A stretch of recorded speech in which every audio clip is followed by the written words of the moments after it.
We're joined now by the philosopher and gender studies scholar Judith Butler, who's one of dozens of Jewish writers and artists who recently signed an open letter to President Biden calling for an immediate ceasefire.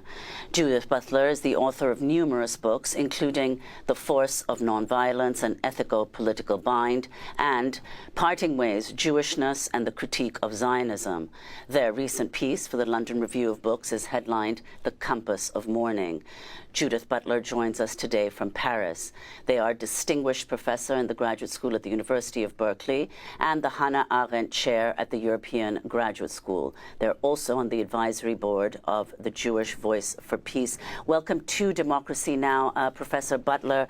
If you could respond, we were just speaking to Dr. Ashrawi, who said that Palestinians have, quote, been refused the recognition of our own humanity and rights. You've written extensively on the way in which different lives are valued differently. Yes, well, let me simply say that everyone on this show who you have interviewed in Palestine has used the word genocide. And I think we need to take this word quite seriously because it does describe the situation in which a population is targeted, not just the military part, but the civilian part, and bombarded, dislocated forcibly, and plans are being made for relocation or the absolute razing of Gaza itself. So, as you know, there are legal groups like the Center for Constitutional Rights that has published a 40-page study on why it is correct to call what is happening to Palestinians now genocide. And other groups are studying international law and showing that genocide is not, it doesn't always look like the Nazi regime, but it can be the systematic undercutting of the livelihood, the health, the well-being, and the capacity to persist. This is exactly what is happening. Why it is that the U.S. media, for the most part, and the U.S. government has decided to be complicit with genocidal crimes is a major question. It is an alarming fact.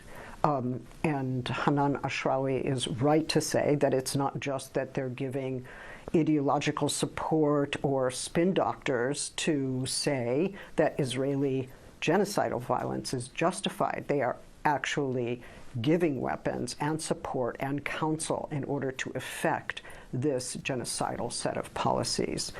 So as far as I'm concerned, the Palestinians have been labeled as ungrievable. That is to say, they're not a group of people whose lives are being considered as worthy of value, of persisting, of flourishing in this world. If they are lost, it is not considered to be a true loss because they are not just less than human, surely that, but not just less than human, but a threat to what the idea of the human is that is being defended by Zionist politics shared by Israel and the U.S. and many Western powers.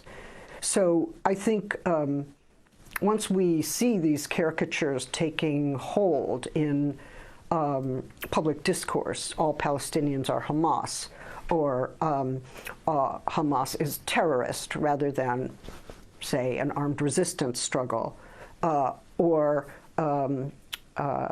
Israeli violence is morally justified, and Palestinian violence is barbaric. Well, why wouldn't it be right to describe the bombardment of people in their homes and in their hospitals and in their schools, or as they are fleeing, according to Israeli directives? Why isn't that barbaric? I mean, what we are seeing is not just the killing of Palestinian civilian lives as casualty of war, a kind of byproduct.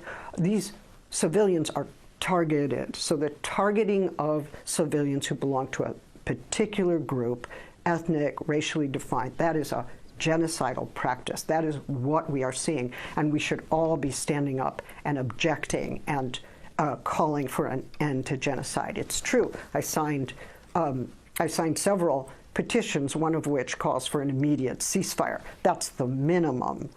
But the fact is that the violence that we're seeing belongs to a long-standing violence, 75-year-old violence that has been characterized by systematic dislocation, killing, imprisonment, detention, stolen land, damaged lives. We actually need a much fuller political solution to the situation. Until Palestine is free and people in Palestine are able to live as citizens or political actors in a world that they help to craft, they become self-governing, they belong to a democracy, we will continue to see violence. We will continue to see this structural violence producing this kind of resistance.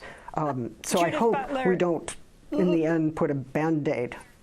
Yeah. Let me ask you, the Israeli Please. politician Moshe Feiglin called for a Dresden on Gaza, referring to the World War II firebombing of the German city of Dresden, killing some 25,000 Yes. people, a storm of fire in all of Gaza. Naftali Bennett, the former prime minister, when asked about the killing of Israeli civilians of more than 1,400 people on October 7th, responded to the Sky anchor saying, "Are you seriously talking about Palestinian civilians? We just have 45 seconds, but your response." Well, I think that one of the problems is that Palestinian civilians are not recognized as such. In other words, when you've accomplished rhetorically and through the media the identification of Palestine with terrorism and all Palestinians with terrorism, barbarism, and animality, then there are no civilians in the imaginary of those who are doing violence to them. We want to And thank. that's false, and it has to be opposed.